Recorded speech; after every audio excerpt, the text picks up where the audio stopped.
오늘 가장 추운 날씨 같습니다. 네.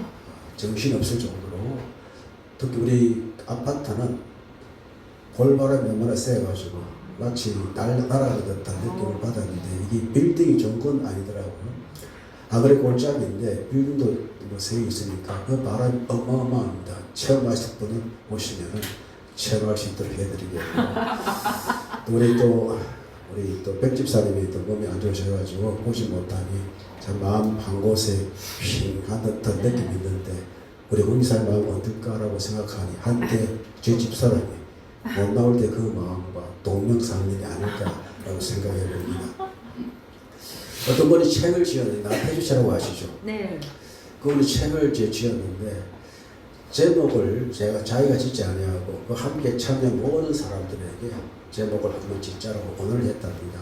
물론 작자의 의도가 있지만 이 책을 읽는 사람은 다른 사람들이잖아요. 또 함께 작업한 사람들이 공동으로 제목을 지면 어떨까라고 해가지고 그 제목을 지었다고 하던데 그 책이 나오면 한번 사볼까라는 생각을 해봅니다. 그분도 이제 뭐 말하는 어투를 보니까 믿음을 가진 사람들이고 세상에 가장 아름다운 언어는 사랑의 말이고 또 많은 말을 우리가 할 수 있는 시로 표현되는데 그것이 사람을 아름답게 한다라는 표현을 쓰고 있더라고요. 그래서 하나님은 말씀하셨습니다.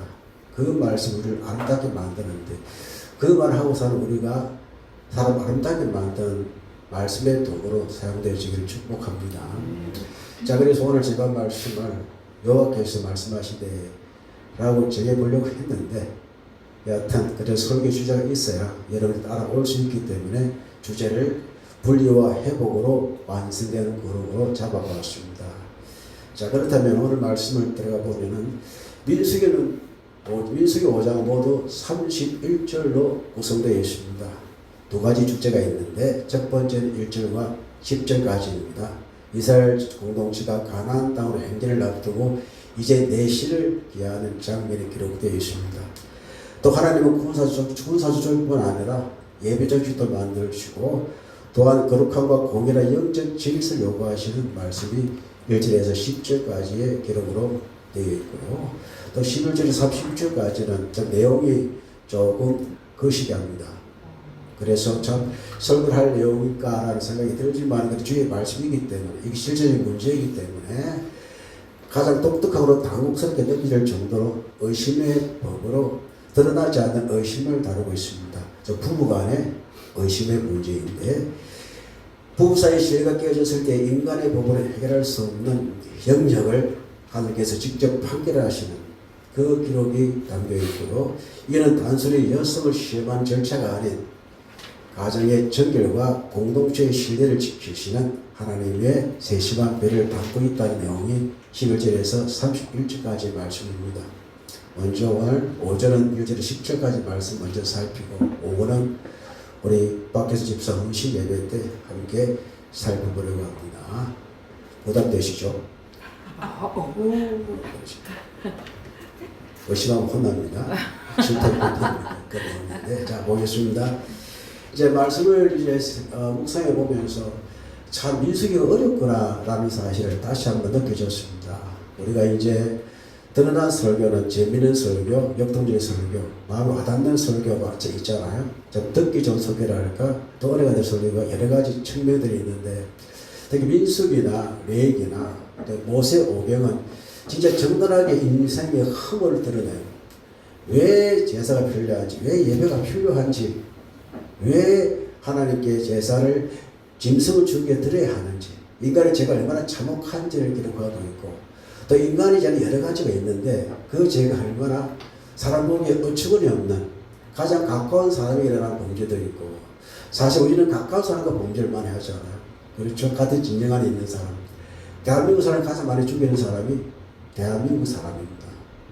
그렇듯이 가까운 이웃이, 그래서 예수 하나님께서 계명을 통해서 내 이웃을 강조하고, 특히 인간의 계명 가운데 첫 번째 부모를 공경하라, 두 번째 살인하지 말라, 세 번째가 간음하지 말라. 이것이 가장 가까운 관계에서 나는 현상이기 때문에 하나님의 면에서 인간이 지을 수 있는 가장 원초적인 문제를 지적하고 계십니다. 자, 그래서 하나님께서는 성막 중심 공동체가 이제 본격 출발의 시점에서 인간 대 인간, 가장 가까운 사람들에게 지켜야 할 참된 도리, 또 분리해야 될 성격들을 말씀하고 있는데, 반복되는 표현이 있습니다. 1절과 5절 말씀 보면은 여호와께서 모세에게 말씀하여 이르시되, 이 말씀은 여호와께서 말씀하신 것인데 이 말씀을 받는 사람이 모세입니다. 이 모세는 이 말씀을 누구에게 전합니까? 아론의 제사장들에게 전하고, 또 아론 제사장들은 그 말씀을 해가고 있는 것입니다. 히브리어로 바이다베르 야훼, 우리 여호와로 하고 원래 원문에는 야훼가 원래 이름입니다. 그래서 밑에 같이 읽어봅니다. 공동체의 거룩한 질서의 기준은 인간의 판단이 아니라 하나님의 말씀의 시작됨을 분명히 하고 있습니다. 우리 교회의 영적 공동체의 거룩의 기준은 어디에 있습니까? 하나님 말씀입니다. 인간의 판단이 아닙니다. 목사가 하나님 말씀 아닌 딴 이야기를 할 때는 그런 기준이 될 수가 없습니다. 우리 모든 삶의 기준 하나님 말씀입니다. 이것이 우리의 거룩을 이루어가시는 가장 역동적인 하나님의 말씀이기 때문입니다. 목사 입에서 하나님 말씀이 나오지 아니하면 그거는 개인의 사견에 불과합니다.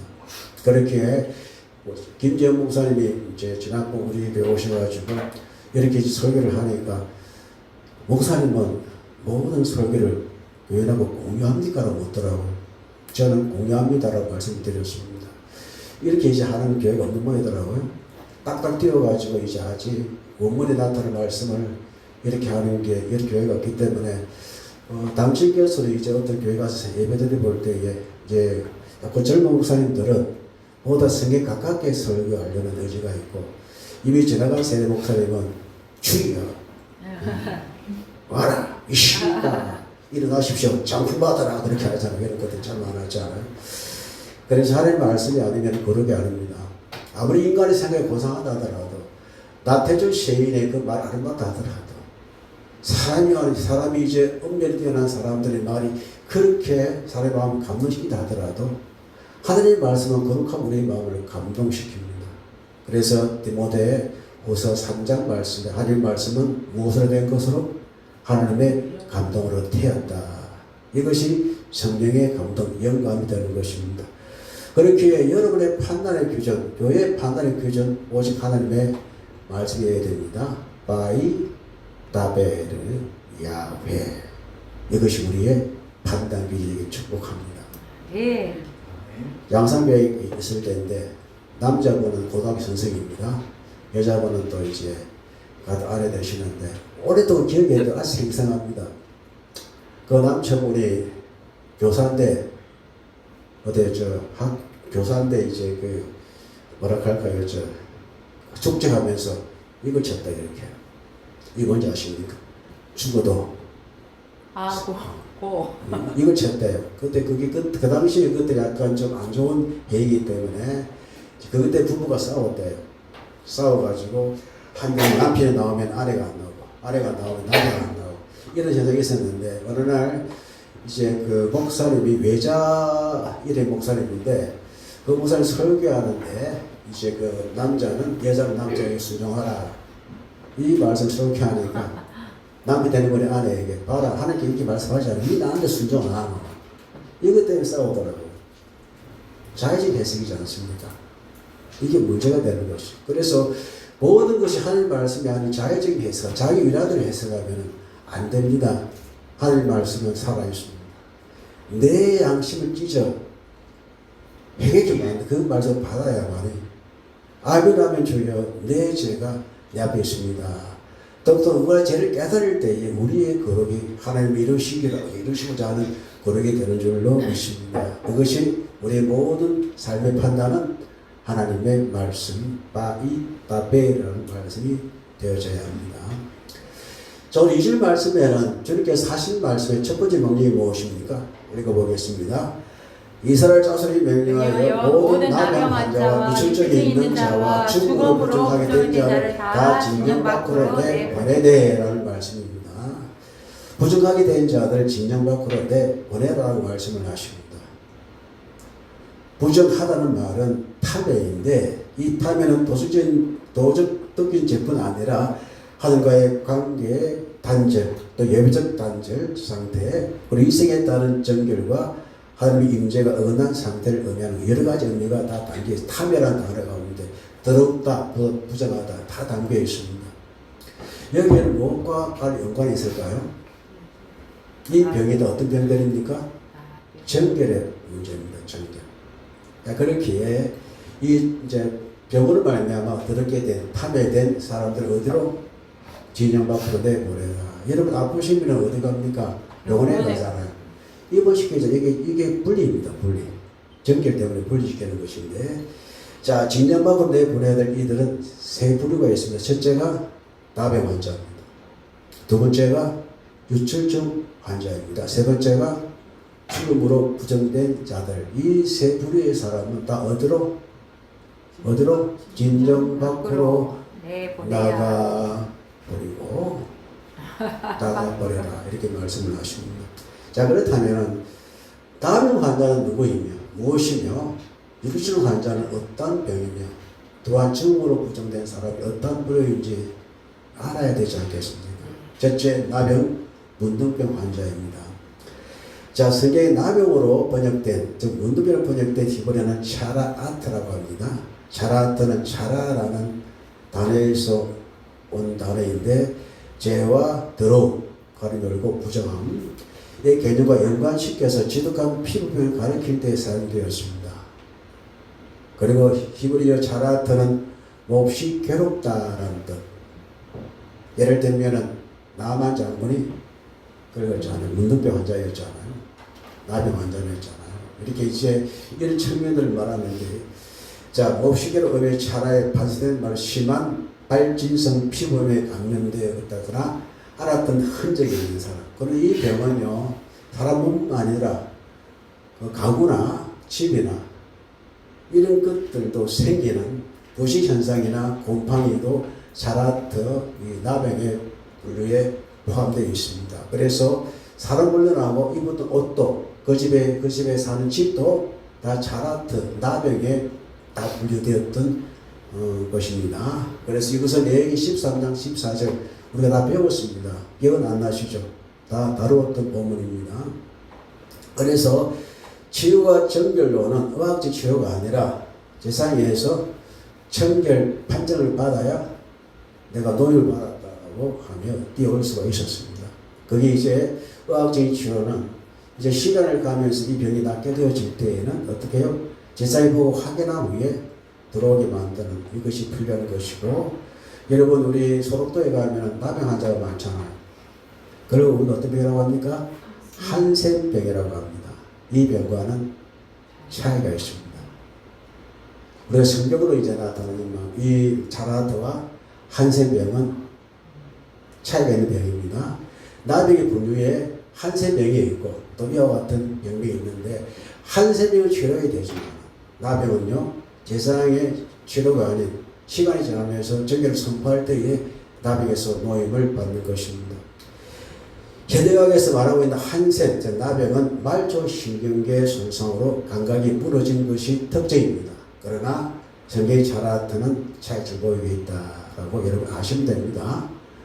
그래서 여러분 무조건 나병을 문둥병을 성경과 동일시 해버릴 때에는 하나님께서 나병 환자 지금 한센병을 고칠 분이시지만 성경에 나타난 나병과는 분명히 다르다는 것을 여러분 아셔야 된다는 것입니다. 이게 성경이기 때문에 저는 성경 가르치는 사람이기 때문에 이 성경이 무엇을 말씀하고 있는가를 아는 것이 참 중요하게 이대로 설명을 드립니다.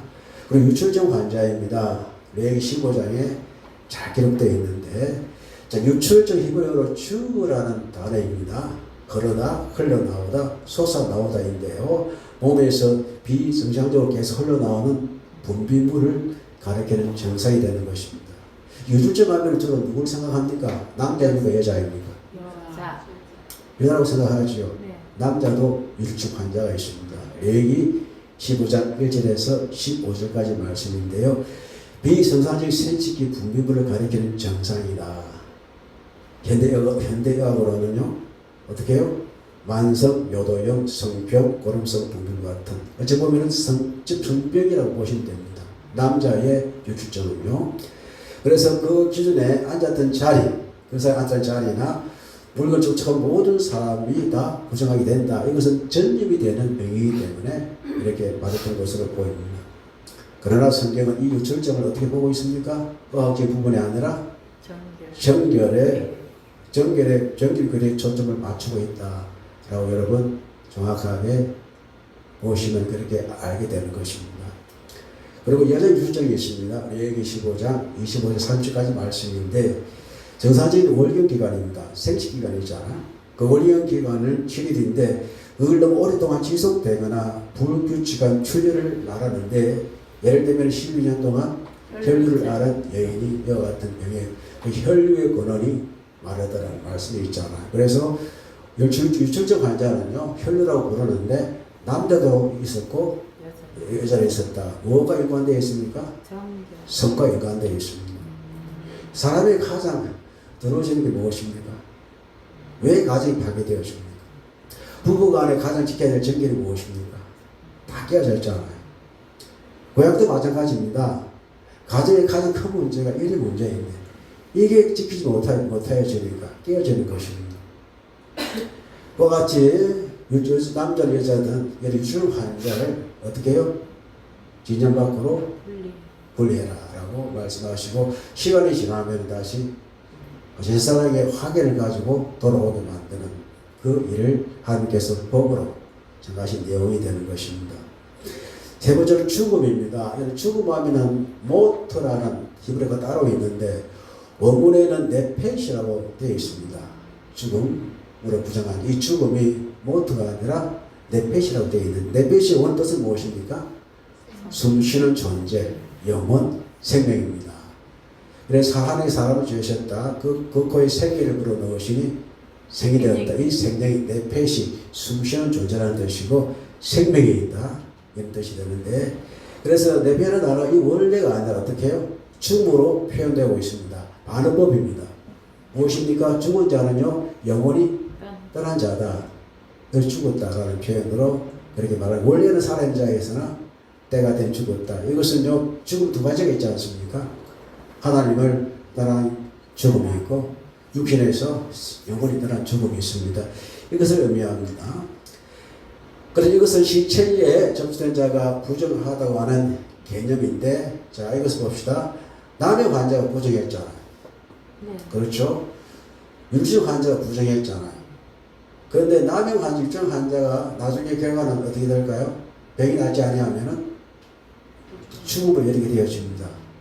그렇기 때문에 연관되어 가지고 나병 환자, 유증 환자, 그걸 죽음 나가기 때문에 이제 부정가 인정되어 가지고 밖으로 분리되어야 한다는 특징을 말씀하고 있고요.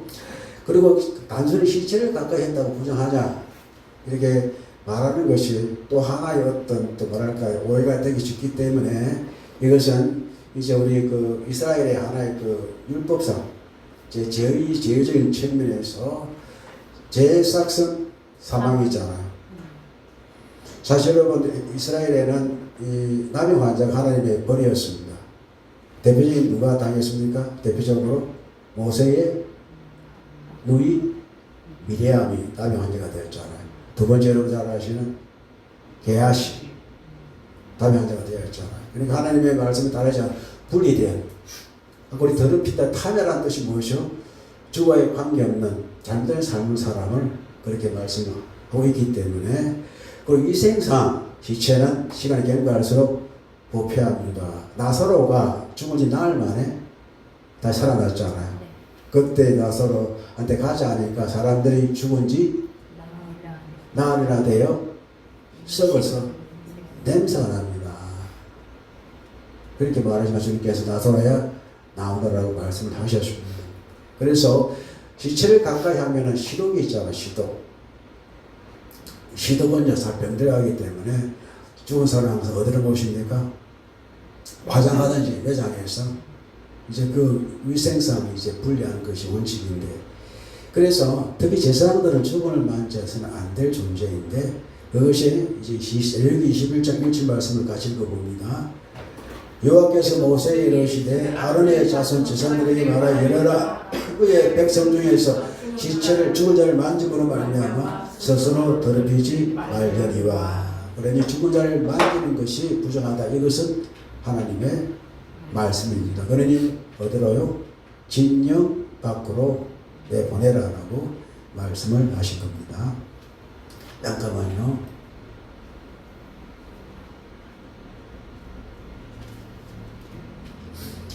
자, 그런데 1절부터 4절까지의 말씀은요, 제사장이 허락하에 화기 후에 다시 돌아올 수 있는 그런 여건입니다. 그래서 하나님께서 왜 이렇게 하셨을까? 그 이유를 알아야 되잖아요. 왜 밖으로 내보내야 했는가? 자, 3, 4절 먼저 읽어봅시다.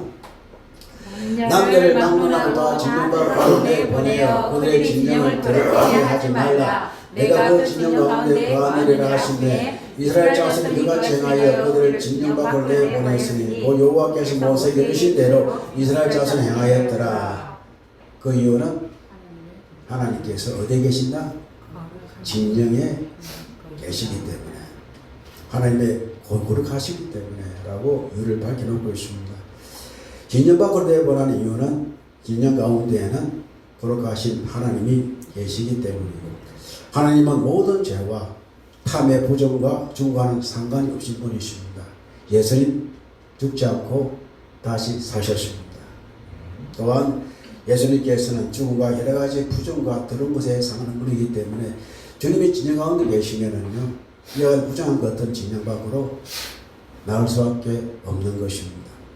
그렇게 이스라엘 자손이 그같이 행하여 그들 진 밖으로 내보냈으니, 여기서 공동체는 하나님의 명령에 순종함으로 하나님의 거룩함을 보존해야 될 책임이 있는 것입니다. 이제 1절에서 4절까지 말씀은 이제 부정한 것들에 대한 진영 밖으로 내보내는 이유는 하나님이 거룩하시기 때문에 회복 후에는 들어올 수 있는 그 여건을 만드셨다면, 5절에서의 말씀은 조금 다른 표현이 나옵니다. 읽어보겠습니다. 죄의 고백은 회복을 위한 통로입니다. 그 어떤 내용인가를 궁금하시죠? 500원 주시기 바랍니다. 5절 읽어보겠습니다. 여호와께서 모세에게 말씀하여 이르시되 이스라엘 자손에게 이르라 남자나 여자나 사람들이 범한 죄를 범하여 여호와께 거역함으로 죄를 지으면 남자나 여자나 금이나 은이나, 그렇죠? 죄를 범하면은 어떻게 해요? 여호와를 거역함으로 죄를 지으면, 죄를 범하는데 하나님을 거역하는 죄를 말합니다. 5절부터 하나님께서는 하나님께 죄를 지은 자 어떻게 다뤄야 되는가? 남자나 여자나 사람들이 죄를 범하여 여호와께 범죄하면, 죄를 지으면, 자, 죄를 범하다, 여러분 잘 아시다시피 하타 에서 온 단어입니다. 의미가 무엇입니까? 관역에서 벗어나다, 지나가다 뜻인데, 이는 죄가 단순한 규칙의 반이 아니고 하나님 뜻에서 벗어난 상태를 의미하는 것이다. 이것이 죄의 말하는 본질입니다. 하나님 말씀 벗어난 행위, 그것을 말합니다. 율법 우리가 지키지 않으면 죄가 되잖아요. 말씀 벗어난 행위를 말하는 것인데, 자, 그래서 7절 말씀을 보시면은 읽어봅니다. 지은 죄를 자복하고 그의 죄값을 온전히 갚되 5분의 1을 더하여 그가 죄를 지었던 그 사람에게 돌려줄 것이요. 누구 대 누굽니까? 사람 대 사람 말은. 제가 장표로 집사님 돈을 훔쳤어요. 우리 집사님 진짜 100만 원 갖고 계신데 제가 훔쳤습니다. 걸렸잖아요. 네. 우리 장 집사님은 얼마 피해를 보셨나요? 100만 피해를 보았습니다. 그런데 제가 그걸 회개하고 자복했습니다. 하나님, 제가 장 집사님 돈을 100만 원 훔쳤습니다. 제자에 나왔습니다. 그런데 그 죄를 자복해라. 데이트 파드, 공개적 책임 있는 고백을 말합니다. 누구 앞에서? 하나님 앞에서. 또 누구? 제자 앞에서 공개적으로 말하는 것입니다. 그래서 이것이 무엇입니까? 속건죄를 말하는 것인데, 온전히 죄를 갚되 몇 분의 1을 대라고요? 5분의 1을 대라. 그러면 제가 장사는 100만 원을 훔쳤는데 얼마를 더 쳐줘야 됩니까? 120만 원. 120만 원. 어이구. 장사는 부자 되셨어요? 훔쳐가세요, 목사님. 돈이 없어 훔쳤는데 20만 원 내라 하면 훔쳐갔어요. 마세요. 그런데 이게 무슨 이게 어찌 보면은 뭡니까? 그 어찌 봅니까? 마음의 그 보상이라 하죠. 보상. 심리적 보상을 하라 이겁니다. 그렇기 때문에 그가 지었던 죄 이게 아샴이라고 하는데 위반하다, 죄, 범죄, 침해, 유죄, 배서 이것을 속건의 의미 물질적으로 이제 입혔으면은 그의 보상을 몇 프로? 5분의 1, 20%죠. 더 해라. 그래야 된다 이것입니다. 이거는 단순한 사과가 아니라 실질적인 대응이 필요합니다. 이걸 합니까 안 합니까? 저는 이 판사들 보면 웃었더라고요. 자기 마음대로 양형을 정해가지고. 반성문은요, 누가 받아야 됩니까? 사과 누가 피해자가 받아야 되는데 안 받잖아요. 판사가 받고 선일고 이렇게 한다는 게 이게 뭔가 잘못되었다 생각이 되었어요. 한 번도 반성 안 하고, 한 번도 잘못도 안 하고, 공탁금 5천만 원 벌면 그거 가지고 이제 죄를 줄여주는 이것은 어찌 보면 참 말이 안 된다. 하나님 정확하시잖아요. 20% 내라. 그 죄는 제가 받으라라고 말씀하시는 건데 우리 하나님은 고백하는 용서 회복 없는 은혜를 허락하지 아니하신다는 말씀되는 것이고 참된 회개는 말에서 끝나지 않고 뒤에 가지 봅니다. 관계를 회복하는 행동으로 이어져야 한다는 하나님의 뜻이 있습니다. 그래요. 관계 회복은요.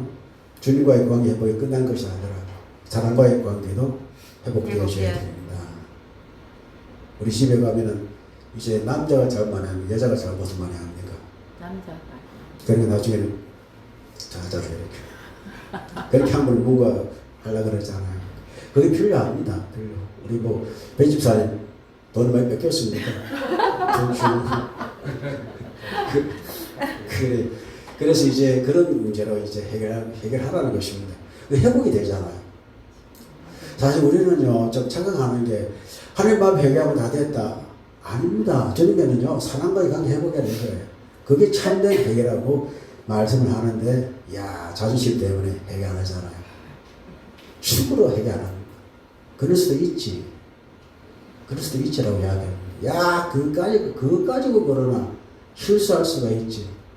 당한 사람은 이런 말을 못하는 오히려 마상받아가지고 상처받아가지고 트라우마 시달리고 있는데 가해자는요 아직까지 그 생각하지 않고 하나님은 그렇게 생각하지 않으신다는 것을 우리는 분명히 알아야 되고요.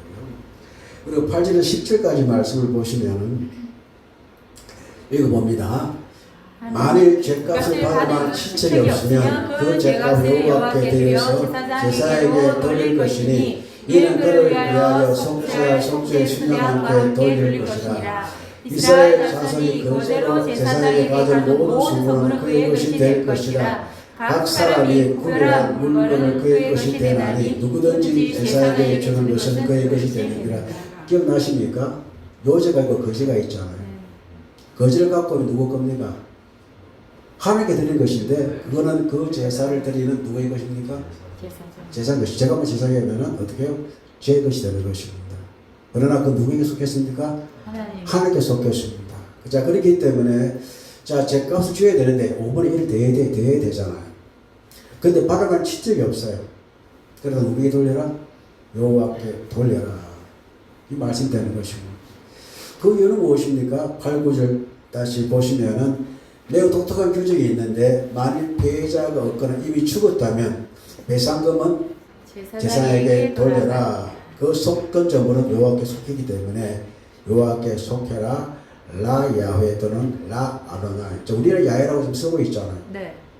이스라엘 사람은 못 씁니다. 대신 아도나이, 나의 주라고 씁니다.